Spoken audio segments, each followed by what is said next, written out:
You have a very impressive list of names.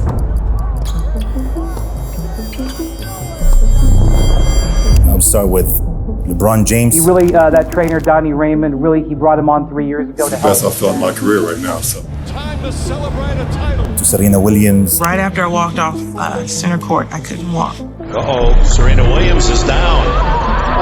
Physically couldn't walk. Chris Paul. Donnie in town, who's here with me day in and day out working on my body. To Jerry Seinfeld. Devin Booker. My grandma. Just joking. Are you a wizard? I've been reading up on biomechanics. In biomechanics. To biomechanics. And biomechanics. To biomechanics. It's biomechanics. Don't forget to subscribe.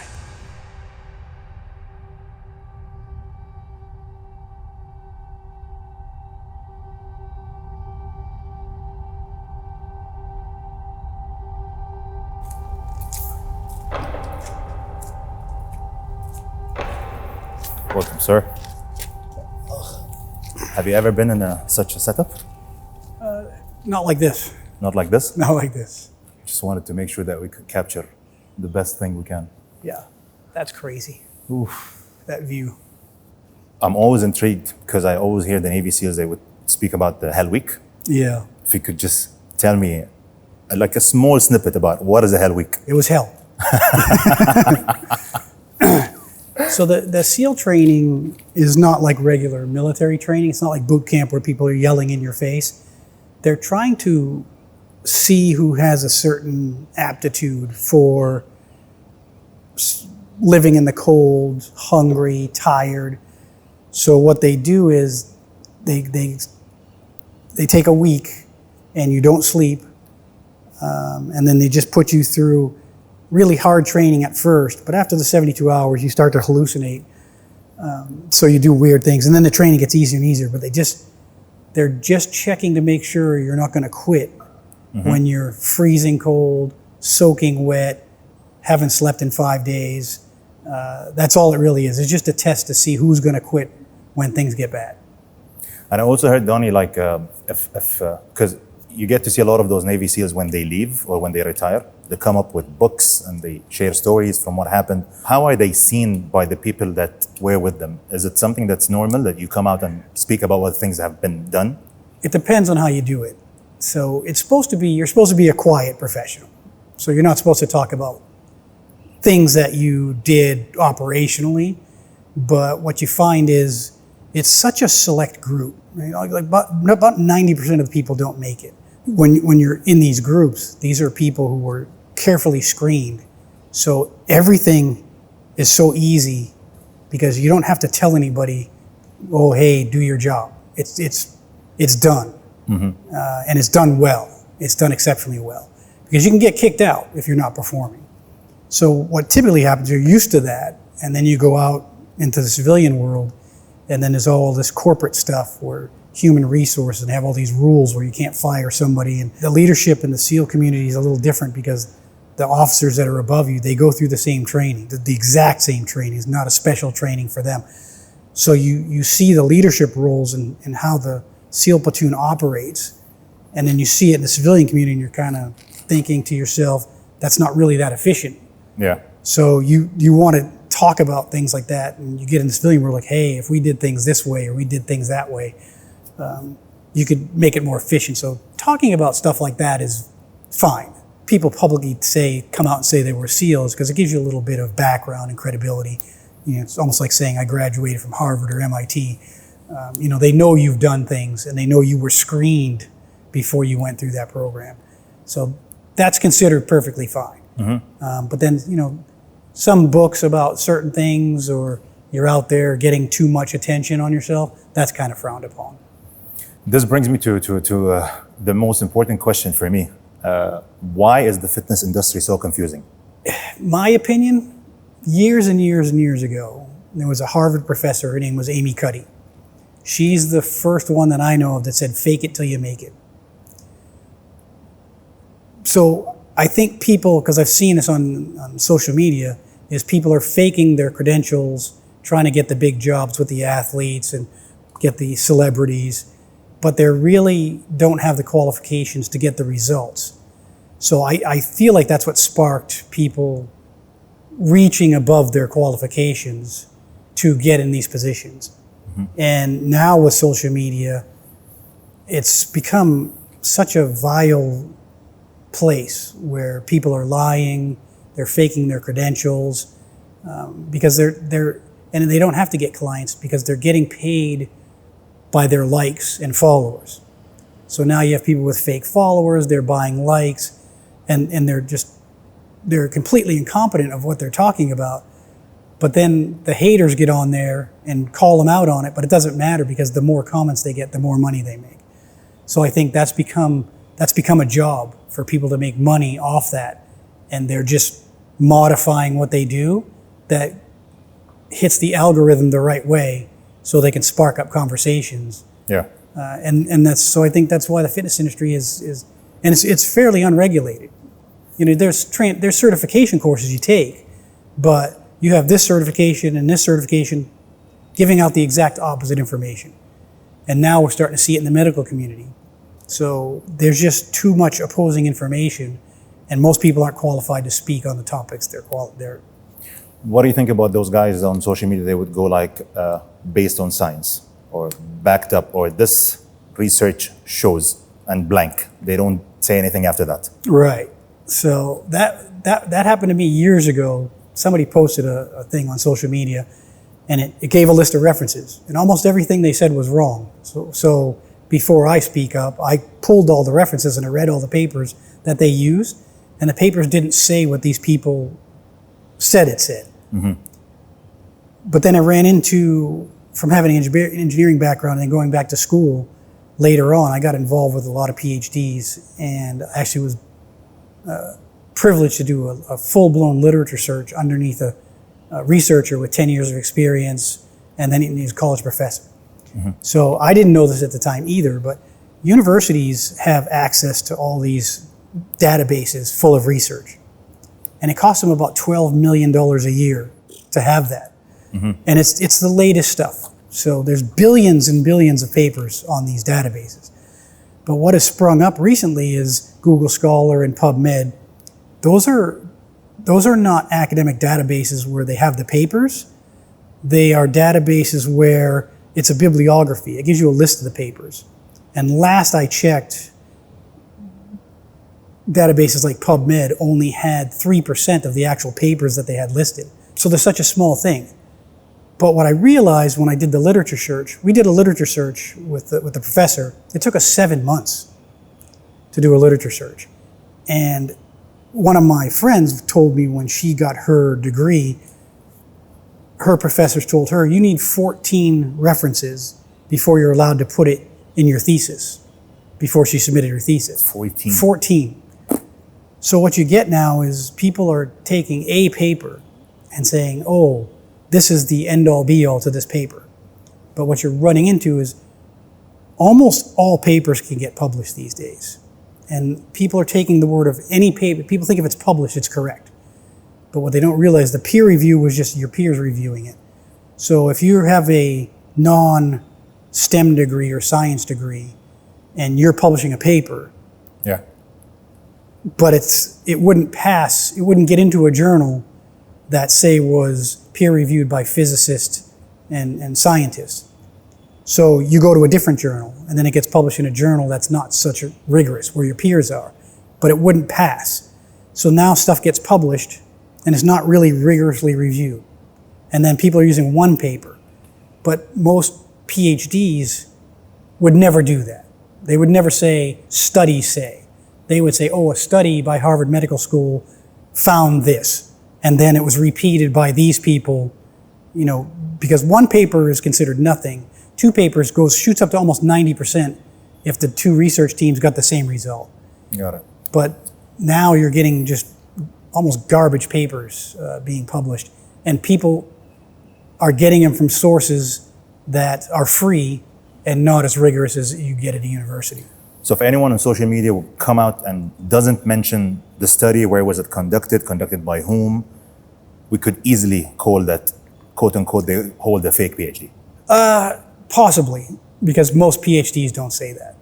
Got it. But most people, the problem with that is when I was in the SEAL teams, they always told us that the FBI, so there's this thing called stolen valor. If you claim you're a Navy SEAL and you're not, and you're making money off it, that's a crime.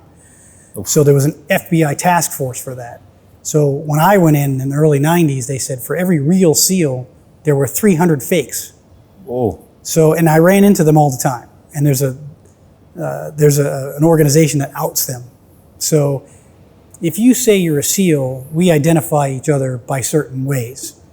And I say, oh, what about this? And they give me a wrong number, or they give me, oh, I was in Virginia Beach when the SEAL team they're saying was not in Virginia Beach. So it's easy to spot.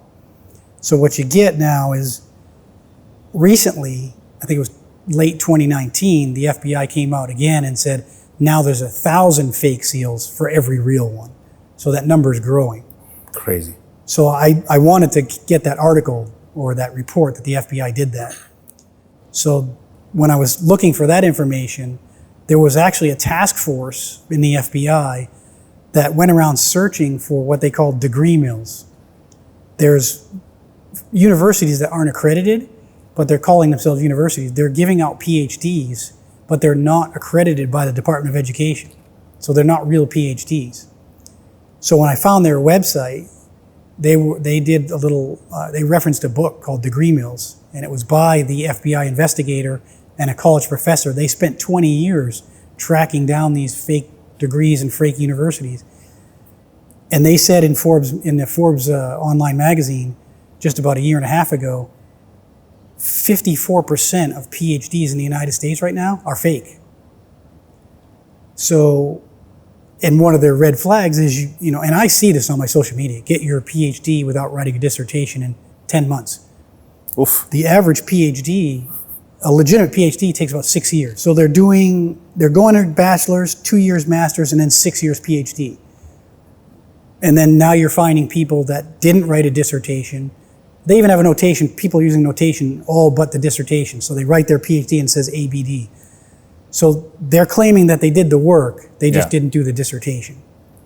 But the work was, you have to do novel research, you have to defend your dissertation in front of the whole school, and then PhDs years ago, your dissertation had to get published. And now some universities, they only publish it in their university library. So it's not published in a high-profile journal. That used to be a requirement.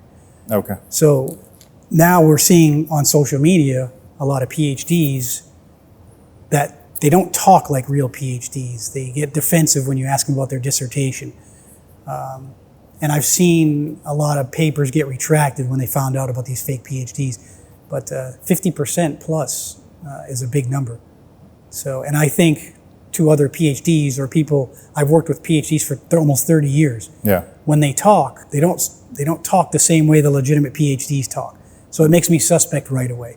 And then when you get a PhD, social media PhD, who says something and then shows you the reference, and then you read the paper that they're referencing, it doesn't say what they said. They can't even read a research paper. So those are huge red flags. If I would tell you, how would you explain it to me, like with your own words, and we want to simplify it? What do you really do? Mechanical engineering for the human body. So if I like to use cars as examples. If your wheel is crooked, the tire wears out quicker. So you can change the tire, but if you don't fix the wheel, it wears out. So the same thing with our joints. If one of your joints is say this is your shoulder and it's in the shoulder socket, it's not supposed to be rubbing. So if you have a muscle that's too tight or too loose, or you had some damage, and now that free-flowing joint is now rubbing on the cartilage, it's going to wear away the cartilage. Mm-hmm. So you can measure those joints and see if that's rubbing or not. And if it is, you just fix it. So you have a tire that keeps wearing out over and over, somebody's got to straighten the wheel so that tire no longer wears out. That's really it. So in biomechanics, you're making sure the body is tuned up like a car. The suspension is working right, the wheels are straight. But the beauty of the human body is the human body heals itself. Or if you stop the rubbing, it stops the damage. And that's really it. So when people come to me like, oh, I have a problem with my back or my knee, I don't just address the knee and the back. We check the whole frame, make sure everything's back where it's supposed to be, and they get better by themselves. I want to start from the bottom up, quick ones, because there are a lot of things in my head that are very controversial, and I want to clear them out. So let's start with the big toe. Why is it so important to have a big toe mobility? Yeah, and that's it's an easy one, but there's so many things in moving. So the number one injury we're seeing now in the NFL and NBA, and now in pickleball or paddleball, there's been a almost doubling. I think it's probably more than double now, is Achilles ruptures.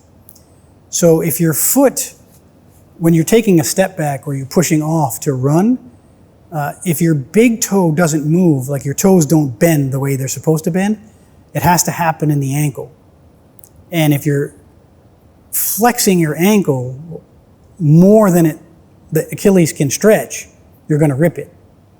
So you could be damaging your Achilles because your big toe doesn't extend the way it's supposed to. So if it doesn't work right, something else has to do the range of motion. And you can only stretch tendons so long before they break. Got it. Next one would be flat feet. I've had a flat foot all my life. A lot of people, they recommended to me to wear orthotics. They told me go do it at this place, and I had to spend a lot of money, but it never worked for me. Are we even born as babies with a flat foot and then you get an arch as you grow up? And do orthotics or insoles work? So the difference would be a structural flat foot or if your arch has collapsed. I actually don't know the answer about the babies. I don't have kids, so and I don't work on babies, but if you were born with a structural flat foot, like it's not getting an arch. And people with structural flat foot, if you put your hands on their feet, you can feel the structure. So the only reason you would need orthotics is if your structural flat foot didn't grow straight and now it's affecting your ankle. So if you have a bad ankle and they determined it was from your structurally flat feet, then you might need an orthotic. But for you, playing high-level basketball all these years and you never had ankle or knee problems, I would say you don't need an orthotic. But if you measure the joints biomechanically, you can kind of determine that as well. But so if there's no problem, not everybody automatically needs orthotics. Got it. If you have, for some reason, you had an arch in your foot and then the muscles and tendons got stretched out for some reason, or you had an ankle injury and tore a ligament, and now your foot's not straight because of a torn ligament, you would want orthotics to restore your foot to normal so it didn't tear up the rest of your foot, your ankle or your knee or your hip. So it's not as simple, you got flat feet, you need orthotics. And orthotics have to be, if you just have a collapsed arch, but it's just because the muscle got stretched out for some reason, if you can exercise that muscle and recreate the arch, then you don't want to put the orthotic in. Got it. So it's not so cut and dry. Okay. Since you mentioned the Achilles, I want to talk about the non-contact injuries, because I remember in 2014, Kobe had a very bad Achilles rupture, and he took like one step, and to me it looked like no one touched him, and to me it looked like a pure non-contact injury. I'm comparing this to the Aaron Rodgers one, and the time it took Kobe to come back compared to the time that Aaron Rodgers came out and said, I'll be back in a couple of weeks. So I just want to know, what is a non-contact injury, and how did we reach to from 9 months to 12 months when you get a rupture in your Achilles to you could get an operation done in a couple of weeks and come back? So Kobe, a little older than Aaron Rodgers. His was a simple step back motion that he'd done thousands and thousands of times. The Achilles is an incredibly strong tendon.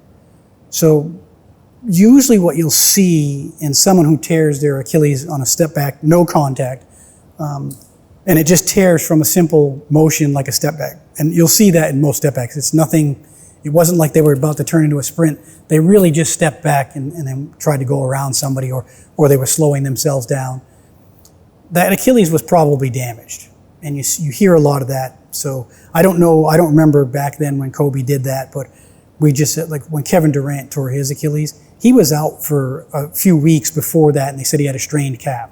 So there was some damage already there. And tendons don't heal as fast as muscles. So Kevin Durant's likely, there was already some damage, it was already weaker, so the simple step back. The Achilles, when you run and jump, I've seen research that it can take up to 12 times your body weight. So it's fairly strong. So a non-contact injury would be something seemingly where the Achilles tears without that number where it would be a catastrophic one-time event. So if you take a normal, healthy Achilles and you tear it, it's going to be a big number of force that it takes to tear that Achilles. People doing simple step backs didn't come anywhere near that threshold, but it tore anyway. So that means it was damaged. Can you elaborate this with a rubber band? Oh, sure. I hope they can see that. So a rubber band is elastic. It's all elastic. So our tendons and ligaments are viscoelastic. On average, some more than others or less than others, the majority of your tendons and ligaments are collagen type fibers. Only about 3% are elastic. So if I stretch this elastic like this, it recovers every time and there's no damage. So if I could pull this elastic to its end range where it's now taut, and I start pulling it slow enough, if you looked at it under a microscope, little tiny fibers would start tearing before it broke. So that's what I mean. If you take this to its end range enough, maybe one or two little tiny microscopic fibers just ripped. And if I do this long enough, it gets down to maybe it's 50%, and then maybe 30%. So next time I pull it like this, where I didn't even pull it all the way, it pops. So that's what I mean by there was some submaximal forces repetitively that were going through that for months maybe, and created all these micro tears and made it weaker. And then finally, one arbitrary pull and it just snaps. Got it. So I think that's kind of the gist of it. So how can we avoid that? How can we avoid not having an Achilles rupture or tear? You got to keep it healthy. So if the technology these days, and we'll get in that about Aaron Rodgers. So the technology these days with ultrasound and MRIs and CT scans, they can check your Achilles to see if there's micro damage, if there's inflammation. And a lot of times they'll come back later and say there was no inflammation, because you see a lot of people use the broad term tendinopathy. Well, that just means there's something wrong with the tendon. But there's two distinct things with tendinopathy. There's tendinitis, which is the initial stages, which gives all the inflammation and inflammation markers. If you don't let it recover from the tendinitis, it turns into tendinosis. And that's an advanced stage where it starts to be degenerative, and it starts to degenerate on its own, and it gets into a vicious cycle. Your Achilles with tendinitis is already weaker because there's inflammation, there's a healing process going on at the time. Yeah. And if you don't let it heal and it turns into tendinosis, now you're having it gradually degenerate on its own and advance. So now it's becoming weaker and weaker every day. But you can look at now, like blood markers will tell you if it's tendinitis or tendinosis. Got it. Ultrasounds, you start to see, on MRIs, you can see the degenerative processes with the technology. So, years ago, they didn't really want to do MRIs every 5 minutes on your athletes, but that's a sure way to tell, like, hey, this is in tough condition. So. And Aaron Rodgers won? Yeah, so Aaron Rodgers, it's a relatively new technology for the Achilles, but not so much. It's called a speed bridge, and they've been using it on ACLs for a while. You're basically replacing your Achilles tendon with some rope. So in Aaron Rodgers' case, they thought he was a good candidate for that. So they opened him up, cut off the ends of the Achilles to the healthy parts. They got rid of all the frayed edges. They ran rope in between the two ends, and I don't know exactly where his ruptured, but if it's in the middle, they kind of just sew it together with these ropes. If it's down at the end by the bone, they'll put rope through the top half, run it down, and then they'll drill it into the bone.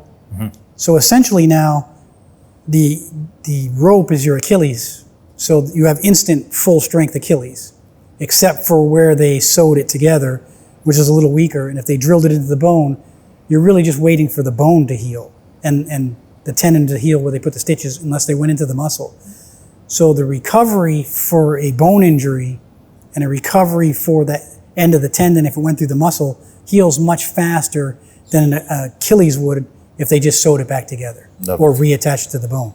So all you have to do is check on the bone healing and where the stitches were. And once that heals, you don't have to wait that 9 months and do rehab to get the Achilles strength. It's already there. Anything when it comes to the calves that contributes to that? Well, the thing is, the calf, you have to understand, so you have to, instead of isolating the Achilles and isolating the gastrocs and the soleus, you have to realize it's a muscle tendon unit. So tendons don't have contractile properties, but they carry a great deal of tension. But all that comes from the strength and contractile properties of your calf muscle. So you could have a calf strain, but realistically, if you had a calf strain and then you elongated that muscle tendon unit, you'd probably do more damage to the calf. So, but the calf has to be contracted to pull all that tension on the Achilles. Otherwise, if you took your Achilles out, it would just flop like a fish. So the Achilles tension is coming from the calf muscles. Got it. Let's go with the knees. There is a huge debate when someone gets injured in his knees, whatever the reason the injury is. First thing the doctors will tell you, or the physiotherapists will tell you, go and strengthen your quads and use leg extensions. And lately there was arguably the most important player for Manchester City. His name is Rodri. Same thing, non-contact. He's running. Bye-bye ACL. So I want to know, what's the conflict between the quads and the hamstrings ratio? So the whole quad thing stems, so this is one of the problems, that a lot of things that happen in the medical community are being brought into the fitness community, and they're not quite getting the point. So when you have a knee problem or you have surgery and things like that, your quads will atrophy and get weaker, and they'll get smaller, just from the injury or the surgery or the disuse because you're in a cast or a brace. So immediately, the first thing usually a physical therapist does is they restore the range of motion in your knee, and then they will start to strengthen your quads. That doesn't mean that the quad injury or your knee injury was caused by weak quads, but that's what people are interpreting that as. So a lot of times when you're just beginning to have knee problems and people just go right to the quad strengthening, it's very likely that the quad strength or too tight of a quad is actually the cause of your injury. And there was just a report that came out from an orthopedic conference where orthopedic doctors came from around the world, and they studied thousands of cases from hospital records. And they actually said in their conference, every person with a knee problem had tight quads. Wow. So the quad to hamstring ratio is a little tricky, because you have to understand what happens when certain things fire and what it does to the bones. To tear your ACL, because it attaches to the back of the femur and the front, so to tear your ACL, the tibial, the shank, what they call it, your tib fib is called the shank, it has to come forward of and it could be relative. It has to be forwardly displaced to tear the ACL. So if you look down at your knee, you realize that the shank is offset back from the femur already. And what happens with the ACL is that has to come forward. So even when people are tearing their ACLs by that rotation, this still comes forward. And if you realize that that shank is behind the knee a little bit, and you trace your quads over the kneecap and then it goes down in there, a quad contraction can pull that forward. So on that side of your leg, if you don't use the hamstrings, it can pull the tibia forward, which puts a strain on the ACL. And then if you add a little bit of acceleration, momentum to it, that's how you can pop your ACL. But the hamstrings, if you trace your hamstrings, it attaches to the tibial plateau. So when your hamstrings fire, it doesn't allow that tibia to come forward. So a lot of people that tear their ACL are people in a quad dominant sport. So what they've found is, and I've seen the research on this, they have taken people and quieted their hamstrings, just fired the quads, and the tibia came forward. And then as soon as they reactivated the hamstrings, the shank immediately went back to where it was supposed to be and maintained its proximity. So based on that, the concept came of if your hamstrings should be stronger than your quads, simply to not allow that forward translation of the tibia and then protecting the ACL. So that's where that quad hamstring ratio comes in. That's totally the opposite of what everyone is spitting out. Not everyone, but a lot of people, because they don't realize from what we said before, the quads aren't the cause of your knee injury. Your quads atrophy and degenerate from not using it, from being in a cast. So a lot of people still are using the strength in the quads for every knee injury. So where did the knees over toes came from? I'm not really sure where that came from. But if you examine that, it's really getting in that position is just a stretch. So a lot of people with quad tendonitis, when they put their knee in that extreme range of motion, it's really just stretching. So it can be quite beneficial to some people whose quads are too tight, and now they're getting a quad stretch. But some people don't do well on it because their quads are so tight that their patella is not seating down in the notch in the femur where it's supposed to go. So if you're doing an exercise like that, but the patella is not seating down into that, it's called the intercondylar notch. It goes in there. So when I bend my knee like this, you can't see my patella anymore. But right where that ridge ends, there's a little bony protrusion. If you look at anatomy, you'll see that if this is my femur, the kneecap is above the femur, and the cartilage only goes so high. So if your quads are pulling that in tight, where when you bend your knee and the patella is just supposed to slide down, it'll rub on that bone. And that's chondromalacia patella, or jumper's knee. When that patella rubs on that bony ridge, it cuts a groove in there. And thousands of surgeries, when they've pulled out the patella to like shave it down and smooth it back out, they've noticed that groove is exactly where that notch is. So if you're doing quad dominant exercises and you don't have that patella tracking perfect, you could be causing damage to the back of your knee. And then as far as the stretching goes, seen multiple studies now by doctors who worked on chondromalacia patella, and they said that in their patients, it was an orthopedic surgeon is the first guy to do it. His name was Outerbridge. He came back and said that when you pre-activate the quads, it lifts the patella up about almost a half an inch. And that's the leading cause of chondromalacia patella, is quad dominance. So Donnie, should we never isolate the quads? No. I'm not going to say no. You can isolate the quads if you then return and isolate the hamstrings.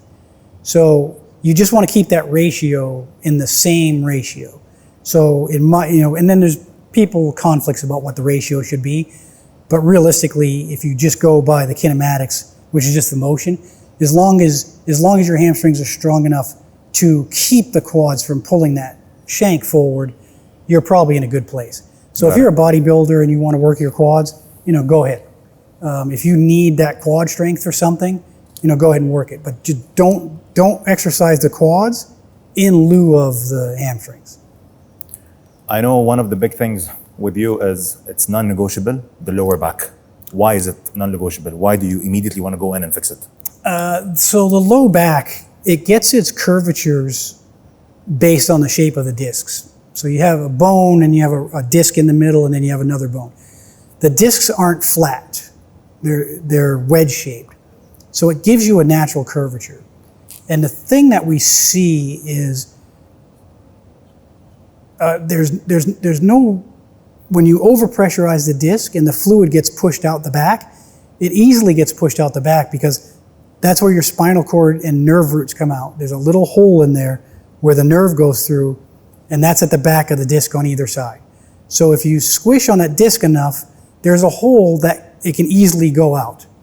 In the front, there's a thick ligaments. On the side, there's thick ligaments. So that's the most easy place for that disc to herniate and bulge and go out that little hole. And that's what gets in a nerve. And that's the herniated disc or prolapse disc. It's certain variables there. So if you have what's called, if you lose the curvature in your spine, there's pressure on those discs. And the longer you keep that pressure, the more submaximal load is going to weaken those fibers. So if I'm just pulling on my shirt a little bit, over time the fibers are going to loosen up. And that's what happens when you overpressurize the disc. Because you're not just sitting overpressurized. When you're turning, the disc turns. So it's made of the annulus fibrosus, the outer rings. It's made of fibers in different directions. So if you keep pressure on it, eventually the fibers are going to separate, and then some of that liquid's going to get through there, and that's what's going to cause a herniated disc. And it's very finely tuned. So a lot of people came out when the term neutral spine was there. There were two doctors, Punjabi and White. They wrote the book on clinical spinal mechanics. Two spine surgeons. They said there was a neutral zone where your spine could be in and still remain healthy.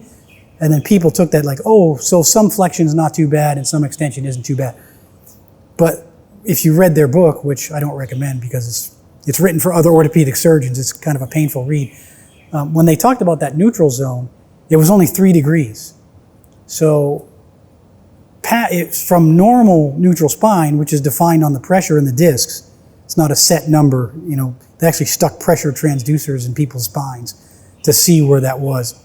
And then figured by the shapes of the disc, your normal spine would be about 30 to 35, depending on the person.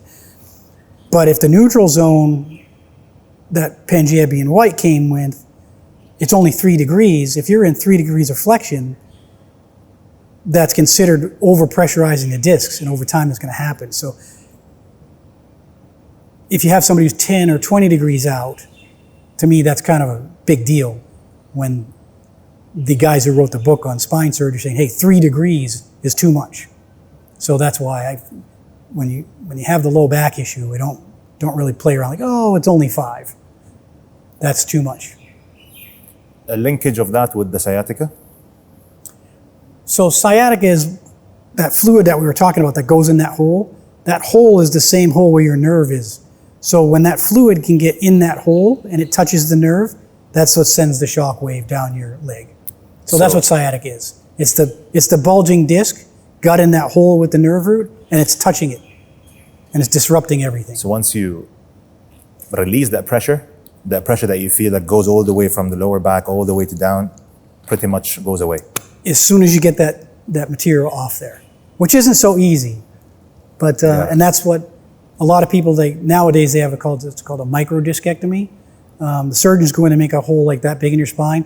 They just send in probes. They'll just snip off that bulging piece and pull it out, and people wake up no sciatica. Wow. Yeah, so it's getting to be an easier and easier surgery now. Love it. I've seen a lot of cases here in our region with the scoliosis. Basically, your spine is with a big S.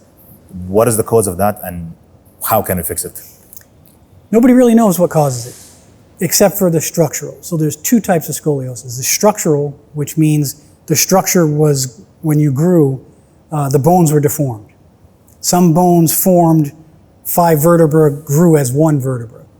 So you're not going to fix that. And it was crooked.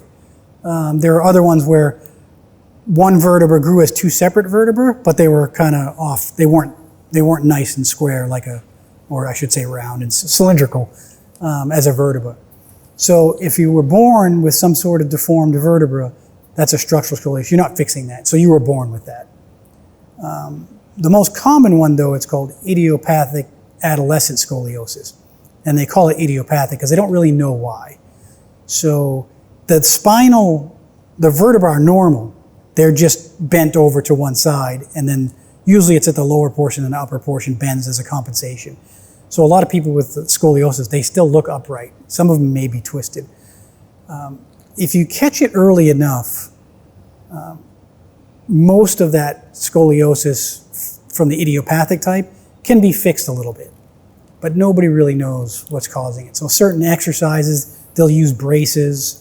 But as long as the bones grew normal and the discs are normal, you can straighten that out quite a bit. What do you think about the saying that there is no such a thing as a bad posture? Yeah, so anybody who says that didn't take material science, which is something Elon Musk specifically put a tweet out and said, take material science 101, you won't regret it. And I'm going to steal an example from a famous back doctor, or he's a physical therapist, sorry, Robin McKenzie. He was the guy who came up with the McKenzie method. There are engineering concepts like creep, load relaxation. So creep happens in engineering. They use it it happens in steel and things like that. If you have a steel beam and it's bent a little bit, or there's weight on one side, it's going to droop ever so slightly over a year or so. And then when you take the weight off, it never comes back. That's called creep. That's a permanent deformation. Our tendons and ligaments will creep over time. So one of the big things is the way we're sitting right now. We're sitting with a little bit of a flexed spine.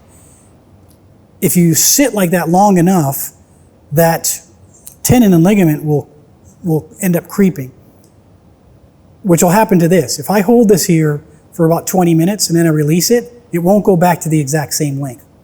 So when people have bad postures, if that's stretching the ligament somewhere in your body and it creeps, it's permanently longer than it should be, and now puts your your joints at risk for a dislocation, because now the ligaments are loose. And those are supposed to hold the bones in proximity. So if you're sitting like this all the time, and those ligaments in your back are getting stretched, you no longer have the protection for the joint proximity of those ligaments. So yes, certain postures that are stretching your ligaments will become a permanent deformation. Donnie, I want you to give me an example about what is the difference between a tight muscle, a loose muscle, a taut muscle. That's a good question. So I'll use the rubber band again. Muscles have two ways to get tight. The tone could be too high, or it could be physically shortened. So they're made of little sections called sarcomeres. And if you hold it, your arm, you'll lose sarcomeres and it'll become physically too tight, or it might have too much tone. A lot of people, when you mention the word taut, a taut muscle is a muscle that's stretched out all the way to its length. So right now, this muscle's kind of loose, or this rubber band's kind of loose. Yeah. The more I stretch it, the tighter it's going to get. So it's pretty tight here, it's a little tighter here. When I take it to the end range where it doesn't stretch anymore, this is taut. It's not going to stretch anymore without breaking. And the problem you run into, some people, they have muscles that are stretched out so much that they're taut, but when they touch it or they feel like it's tight. So they want to stretch it. So they're making it worse. So that's kind of there. The muscles are the primary job is to produce motion, but the tension in the muscles, like its resting tension or its tone, keeps the joints in proximity as well. So for example, your rotator cuff. Your rotator cuff's job in the shoulder is to move it precisely like this so it doesn't rub up against the bone. So if it gets too far to the back, the muscle fires. It's always correcting itself. The ligaments are a secondary backup for that. So when you tear a ligament, it's likely, if it wasn't from trauma, that the muscles didn't coordinate and contract properly to prevent that joint from dislocating in the first place. So loose muscles means the joint is a little sloppier than it should be. Tight muscles there may be too much tension on it and it's pulling something askew and causing things to rub that they shouldn't rub. And a taut muscle is just, it's been stretched out so much that it's at its end range. It's not helping you much. You get to see those memes on social media, coaches or trainers or people that train in the gym, they keep on like, engage your core, and they keep on dancing and doing those weird movements. So what is the core and how do you engage it? And what does the core contains of? Yeah, that's something you hear a lot. Oh, you got to strengthen your core, right? But what does that mean? The core is very, very complicated. So a lot of people just think it's their abs. And you can strengthen your abs, but there's 4 layers of abdominals, but then in your back, your lats converge down into what's called your thoracolumbar fascia. And then some of the other muscles attract there, then it crosses your pelvis into your glutes, and there's fascia that connects that. So to me, the core is, if you cut your arms and legs off, everything else is the core. And it's an intricate symphony of activations in your core. They have to activate at the right time. And some of them have to activate individually with different sets of fibers. So as you're rotating, this side has to give, and this is contracting at the same time, but some of them are the same muscle. So it's not so cut and dry. It's just like, oh, strengthen this and do that and strengthen your core and all your back problems will recover. So it's a little bit more complicated than that. So that the advice, oh, just strengthen your core, it's not just crunches and sit-ups. So what is it then? How deep can we go to just explain it in the simplest form? So the core, primarily, if you contract all the core muscles at the same time, it makes your entire torso rigid with your rib cage and your pelvis. And when it's rigid, it's kind of like a big cylinder that's immobile. So if something happens where something's pushing on your body that could be damaging to the spine, it has that intra-abdominal pressure to prevent that. So it just makes the spine stiff and protects the spine. Can protect other things, but mostly that. So what are the 4 muscles that you mentioned that basically build up your core? Yeah, so deep down is the transverse abdominis. That one that looks like a WWE belt? Yeah, it almost looks like a corset. All the way back? But it goes all the way, it's a huge muscle. It goes all the way around and attaches to your lumbar spine. And the fibers go this way. And usually that one that's not the one, it's the one that's not firing usually. Yeah, but it's kind of chicken and the egg story. They don't know if you have a back problem and it reduces the activity of your transverse abdominis, or your transverse abdominis somehow isn't activating properly, and that's what causes your back pain. So nobody really knows. On top of that is your internal obliques, which kind of go that way. Then your external obliques, which kind of go the other way. And then your typical 6-pack, 8-pack muscles is your rectus abdominis. So those are the 4 layers of your core.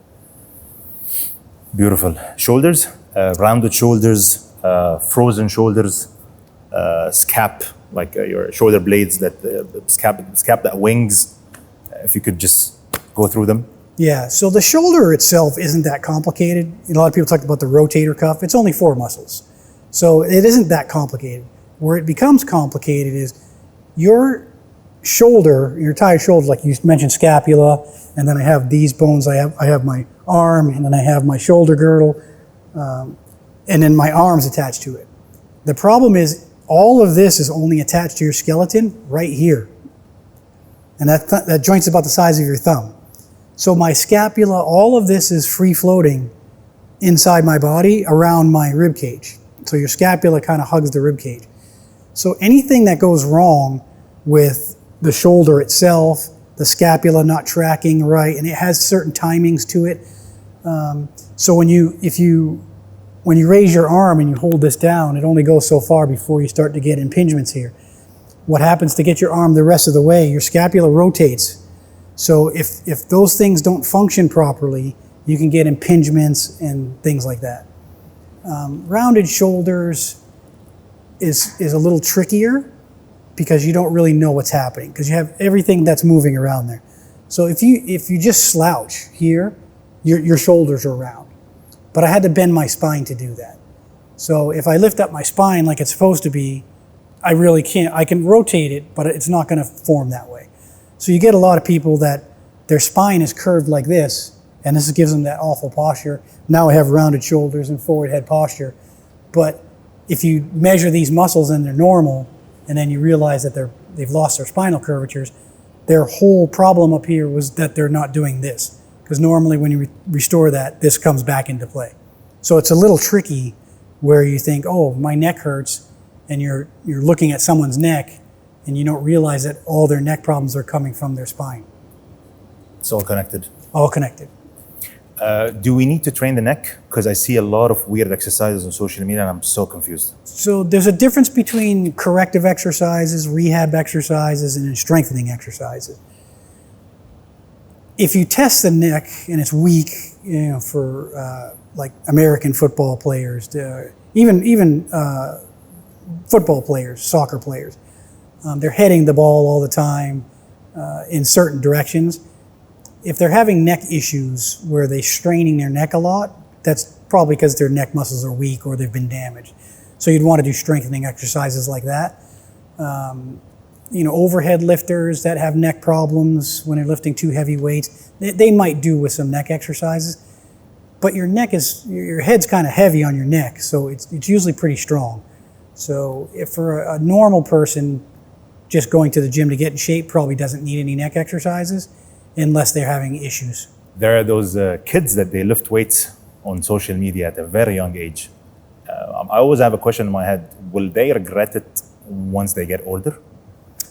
Depends on what they're doing. So what you're seeing with young kids, and this goes back far away. So there's people who are lifting too much and they're hurting themselves in the gym. To me, that's a disaster. Very few injuries heal to 100% normal. So if you're a young kid and you did something to your shoulder, you did something to your low back, you might recover for that when you're younger, but when you get older, that might come back because now that didn't heal 100%, and it also puts you at risk for another injury from the same thing. So kids need to learn what are called motor programs. They're the basics that we're kind of born with, right? Squatting, lunging, pushing, pulling, twisting, gait. Like you learn those things. Those things are neurological programs that we have. So that's what makes you a functioning human being. So their strength training should be based on making them functional human beings. How to do a proper squat in a very precise way that reduces your risk of injury and also makes you more efficient. So the efficiency should come in, obviously the injury avoidance should be primary, and then the efficiency should be built in secondary. The beauty of that is biomechanics covers both of those. It's almost a side effect. When you measure the joints and you measure the skeleton, and then you look at some of the highest performing squatters and deadlifters, they're lifting in a way that they're not injuring themselves, and it's also, if you do the vectors and the physics of it, is the most efficient way. So that's the beauty of biomechanics. They match up very nicely. What is the hidden beauty in stretching and why stretching is so important? So stretching, if certain types of stretching, you get an immediate response of turning down the tone. So that's been shown with EMG studies. Is you have a muscle that's tight, if you have EMG on it, you work it a little bit, the tone is high, you stretch it right away and immediately the tone goes down. So if you have a tight muscle, like a chronic tight muscle, which most of us do because we're sitting all the time, or there are sports and movements that will create tight muscles on you. If that's pulling on your skeleton somehow and causing an inappropriate stress in your joints, you'd want to stretch that before you exercise to take that tension off the joints so it's not creating any excessive friction. And that's just for your health. But if it's chronically tight and it's causing you to have a joint that's completely out of whack and it's ripping up your joints, you need to stretch that over time until it becomes back to its normal length. So stretching can be used for a lot of different things. Different modalities work for different people in different circumstances. So it's not a one-size-fits-all kind of thing. But the caution is you don't want to just randomly stretch things. You'd like to get measured or understand joint ranges of motion. Some people can do it visually, and there are certain ways to measure. But you want to keep your skeleton and your joints aligned properly. Make sure they're not too tight and not too loose. They need to be just right. I know it's so simple what I'm going to say, but it's confusing as well. What's the difference between flexibility and mobility? Traditionally, flexibility would be your muscles are flexible. Mobility would be for your joints. So if you have damage, you have joint capsules, you have tendons and ligaments, and then the joint capsule's wrapped up. You have labrums. You can get damage from repetitive stresses or some actual traumatic damage to the joint tissues themselves. So, for example, frozen shoulder, which is called adhesive capsulitis. Somewhere there's scar tissue in there or things that should be moving that aren't moving. that would be a mobility problem. It's not a muscle, it's not a flexibility problem. The muscles could be just flexing and stretching just fine, but you have that mobility problem. That's a different, you can't stretch that, but you can creep it. So that's where it comes into, you can put that joint in a position. So again, using the engineering concepts of creep and applying it to the human body, if you have something like that, and say you had some scar tissue and a tendon and ligament, it's contracting that, and that's no longer pliable, you can creep that scar tissue and return the joint to normal anyway. Yeah, because you hear a lot of people be like, "Oh, I'm so flexible," but in my head, is that a good thing or a bad thing? It can be a bad thing. So if your joints are too loose, there's actually medical diagnoses. They're hypermobile, and there's tests for that.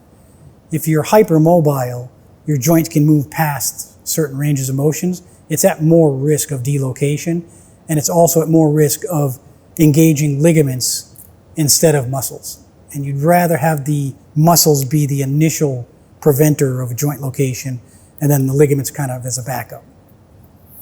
Let's go to the fun part, exercises.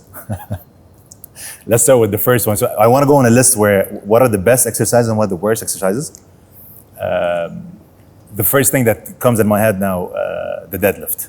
A lot of people will tell you it's not worth it. The risk of getting injured or the risk of being on a side compared to the reward of it is not worth it. What do you think about that? The deadlift is one of the best exercises, in my opinion, that you can do. What you're getting, you're right. There's actually Eddie Hall and a strongman named Robert Oberst came out, and they were telling people, unless you're a competitive deadlifter, stop deadlifting. But to me, it's a fundamental exercise, and it's tremendously beneficial and creates a lot of strength, and you can move a lot of weight. If you're lifting weights, if you're always doing like max weights that your body's not prepared for, people get a little overzealous, and then you talk about certain postures and they have certain things. A deadlift can be done safely. And there's one of the most legendary power lifters was a guy named Ed Cohn. And he's teaching all over the country, all over the US right now, about how to deadlift properly. And it was funny, I was watching one of his videos recently, and there was three very famous powerlifters all giving the same seminar. And Ed was talking, and he was teaching a guy how to deadlift. And another guy asked him, like, "Hey, Ed, how many repetitions did you fail while you were doing your work up to the world record?" And everybody was like, "Oh, it's got to be a lot." And he said 0. Wow. So, and then he spoke on it, and he said he was lifting specific weights that were moving him forward, but he never did a rep that he failed at. And he still broke the world record. So his point was, you don't have to lift so heavy all the time that you're getting to weights that you're, like every workout, you work up your weights to your max, and then to get stronger, you do a rep where you can't do, and that failure is what's pushing you forward. That was his point, is he didn't do it like that, and he was one of the greatest deadlifters ever. So what is the benefit out of the deadlift? And the second thing would be, where is the mechanism where most people fail and get injured? So most people, the benefit is it works almost your entire body in a way where you're just standing up with your body rigid. So you're using the hips, you're using the back, like the back's being rigid. So generating all that power from the most powerful power center in your body is going to make you stronger quickly. And then it works the back where you're not really bending your back, but the muscles are contracting so hard, almost your whole body is on when you're deadlifting. So it's brilliant. Most people get hurt in the deadlift because they don't have the mobility to deadlift off the floor. So that's where most people get the initial lift off the floor is usually where people's form breaks down, and then that's how they get injured. So with my people, my clients, they deadlift all the time, but they don't deadlift off the floor. We take the bar out of the rack and then they go down. If the bar touches the floor, that's great. But as long as their body, once they're set and their body's rigid and only the hips are moving, if they can go to the floor, that's great. If not, they stop right before something starts moving. Because if your spinal column is under a lot of compression, you don't want it to move. You know, it's like having weights on top of building blocks. If you try to push one out, they're all going to collapse. And that's typically the injury mechanism. They actually caught that injury on film one time. J.C. Kolovicki was a researcher. He was doing his young professor assistant was Stuart McGill at the time, and they brought in a video camera that was an X-ray video camera. They call it fluoroscopy. They were filming elite class weightlifters, and one of the guys was pulling it off the floor, and he hurt his back, and they had it on X-ray video. And just at one point, one vertebra, he bent. As soon as he bent a little, and this thing moved, it moved out, and the two above it buckled.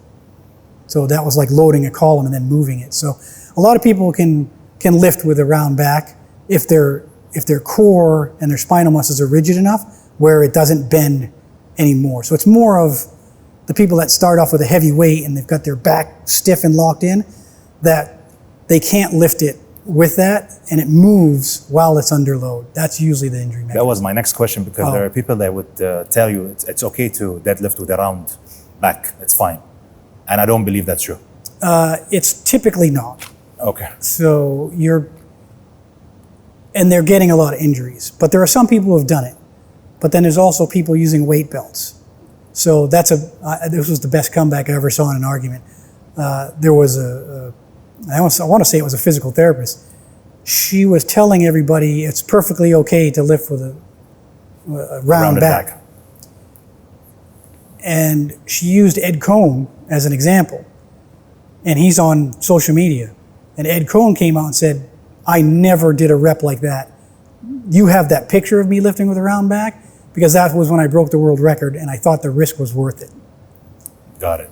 And then an orthopedic doctor who worked with Ed Cohn, he said, hey, no, like that's been shown in medical research, that's how you damage your spine. And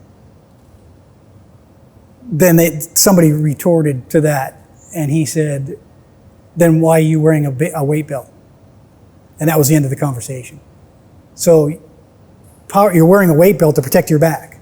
If it's okay to lift with a rounded back, why are these people still wearing weight belts? I was like, ooh, that's a mic drop right there. Bench press, worth it, not worth it? To me, it's not worth it. There's actually a thing called bench presser's shoulder. So, and my opinion is coming from the level of athletes I worked with. Because of the injury mechanisms that you see, most of my clients are older guys. I'm not getting a lot of, it's hard to tell a rookie that if you keep doing what you're doing, you're going to get hurt. Like, they don't believe it. So I get a lot of older athletes that they've got chronic problems all the time, and they just want to be healthy. So you don't really, the bench press used to be defended about, creating strength and things like that. But even the NFL Combine still does it. But the guys that run the Combine a few years ago came out and said they use it more as a gut check to see how many reps you get. That's why they only use 225 and they try to get as many reps. They're trying to see how many you're going to grind out before you fail and how much effort you're going to put into it, because that's the kind of people you need in the NFL. Those guys, they play games one day a week, but they have to be on. So how are you at 100% your peak mental and physical on that one day at the correct time? You got to be a little crazy, so you got to do crazy things. So that's the kind of person they're looking for, the person that could ramp up to their maximum performance on demand. So that's why they're using it. But bodybuilders, power lifters need to do it because it's part of their sport. That's fine, but I wouldn't do it with just a general athlete. Why should everyone squat and lunge? Those are part of your general motor programs. So those are built-in movement patterns or programs that are built in neurologically. It's part of your nervous system. We're sitting down right now. We're going to have to squat to get up. Going upstairs, you're doing a mini lunge. When you're doing gait, sometimes you're doing a mini lunge. If you take a big step, you're doing a lunge. These are fundamental movement patterns, not just for athletes, but for the everyday person. I had a guy contact me a few months ago, taught him how to do a proper squat and make sure he was using his hamstrings, in quads, but primarily the hamstrings. Those would be the prime mover. And he messaged me, he went back and his grandmother used to pull her knees in like this and stand up, but then it used to hurt her knees. And he taught her to lift with her hamstrings, to stand up with her hamstrings, and her knee pain went away. So we're not just talking about elite athletes, we're talking about grandma getting up off her chair or her couch. Change the kinetics, which is the forces, change which muscles they're using, the way they're supposed to move, telling by which muscles you're supposed to use to stand up, and just that simple switch. And it was instant, and he couldn't wait to tell me. That's beautiful, man. Love it. I know what I'm gonna say now. You will never brag about it because you've never posted on social media, but let me do this for you, sir. You have a very impressive list of names. I'll start with LeBron James to Serena Williams to Jerry Seinfeld, Devin Booker, Chris Paul, my grandma, just joking. Are you a wizard? It's biomechanics. And a lot of people, it's not easy to read because it's in engineering language. So if even people read some of it, they don't quite grasp the concepts. And I see people confusing engineering terms. So if you have some engineering background, then you just need to apply it to the biology, which is obviously more complicated. So no, it's not. It's really, I didn't invent any of it. I didn't come up with any of it.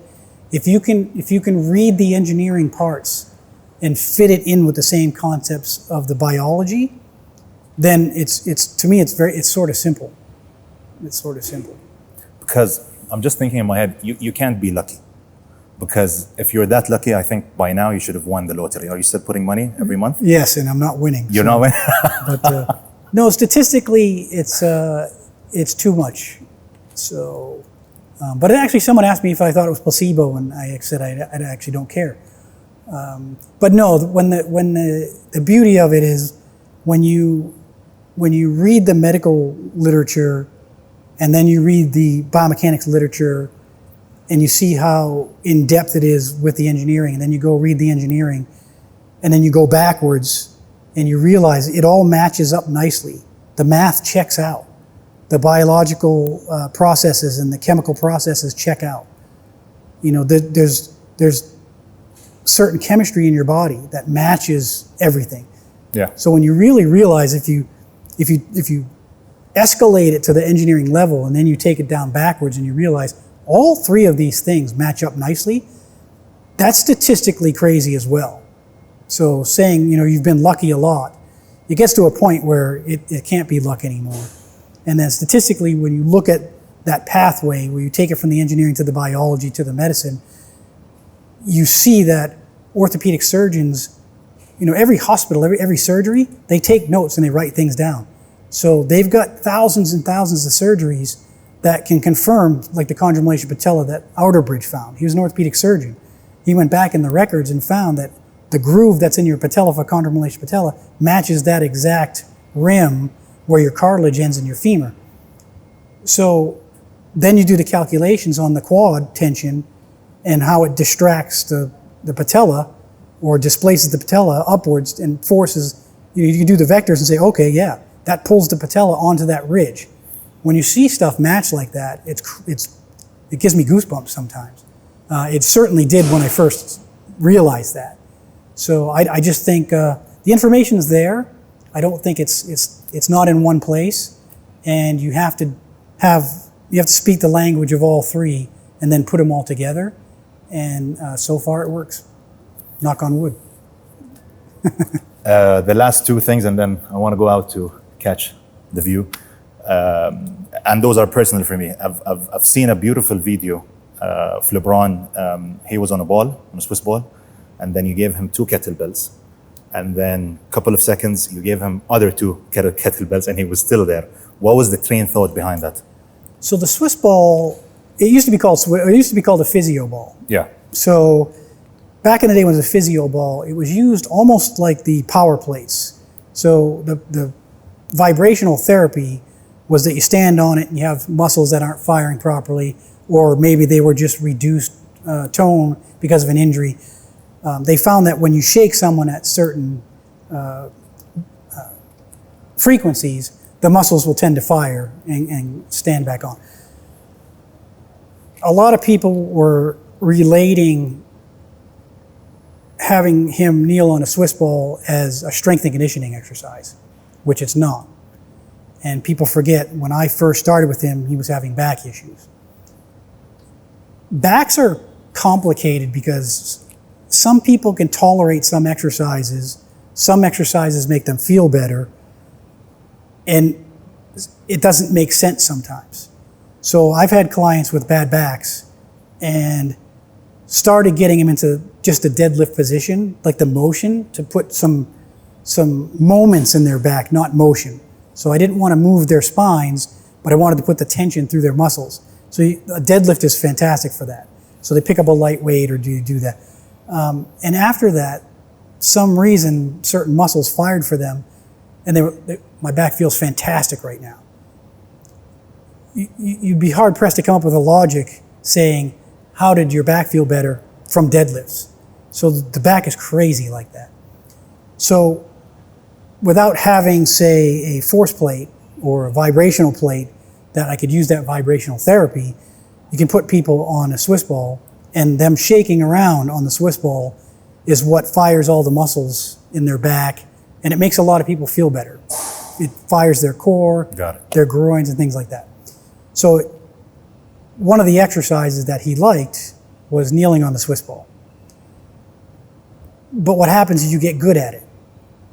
So if you're kneeling on a Swiss ball and you get good at it, you need something that challenges the balance to make it wiggle, to get the vibration therapy. And that was in Hong Kong. We were on our way to China. And he was 16 hours on a plane, felt a little stiff. Let's do some stuff to loosen you up and get your back going. So I put him on the ball, and he's like, too easy. Like it wasn't doing anything for him. Wow. So he said, too easy. So they didn't have medicine balls. They didn't have weights. It was so I gave him the 2 kettlebells just to hold. And he said, this is too easy. Like, it wasn't challenging. So I said, okay, hold him upside down. And then he got there, he's like, this is too easy. So now I'm thinking, what am I gonna do? So the only thing you can think of, more kettlebells. But they only had, those kettlebells were pink. They didn't have like big black, 80 pound or 40 kilo. So I said, okay, I need this for him to shake so his back feels better.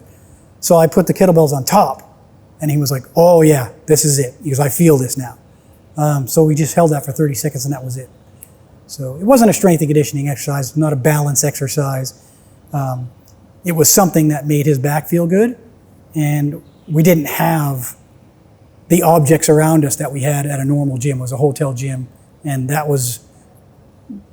he kept saying things were too easy, but I had to induce that instability for him to get the benefits from that exercise that he enjoyed.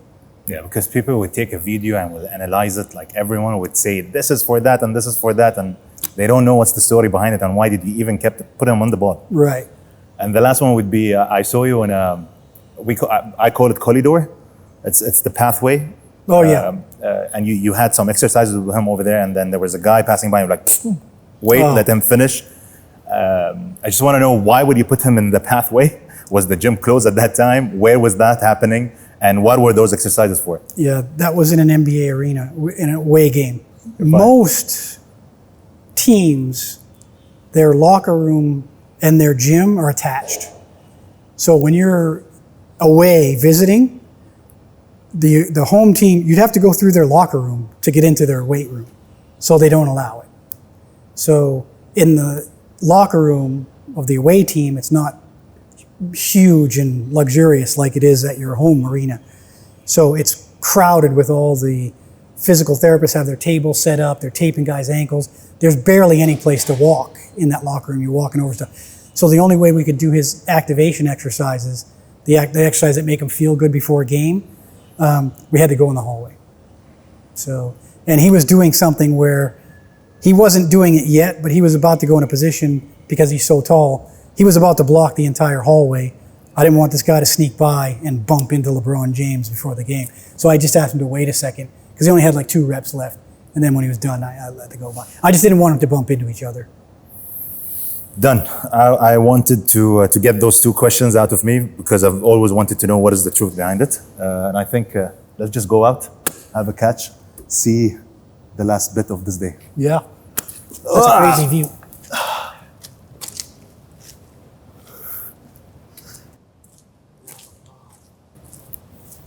Man, I love this. It's crazy. You know, last time when we came in, the sun was at that side. Oh. Here. And today, Anwar was saying that the sun and the app showed here, but all of a sudden it came here. So the earth rotated. Yep. Should we jump in? You remember, now it hit me like 5 years ago when I met you in Miami. You wrote, I hope that I have it, I actually framed it. You wrote to me, together we will change the fitness industry forever.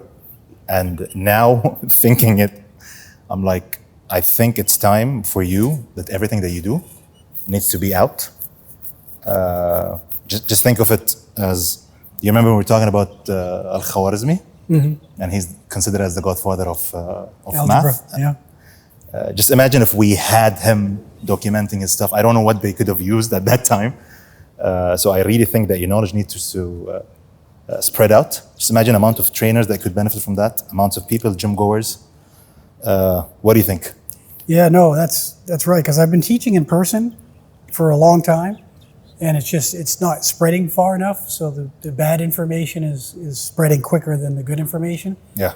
So that's why I wanted to kind of team up with you, because you already had the engineering background, so it's easier to come up, and then we can get the word out quicker. So a lot of people just think that they're going to the gym every day and they're getting shoulder problems, back problems, and knee problems. They think that's normal. It's part of the game, and it's not. And it's a lot of times it's reversible. So I feel like the information needs to get out there quicker and more far-reaching. Love it. I think that's it. Let's go have breakfast. Let's think of how can we change this fitness industry. Sounds good to me. The problem is now I'm getting the same habit as yours. I swear to God, it's Yeah. it's rubbing on me every time I'm doing this when I'm talking to someone, like or this. Yeah. All the time I'm doing this, all the time. I do this because I'm trying not to do this. I'm trying to do this. Okay.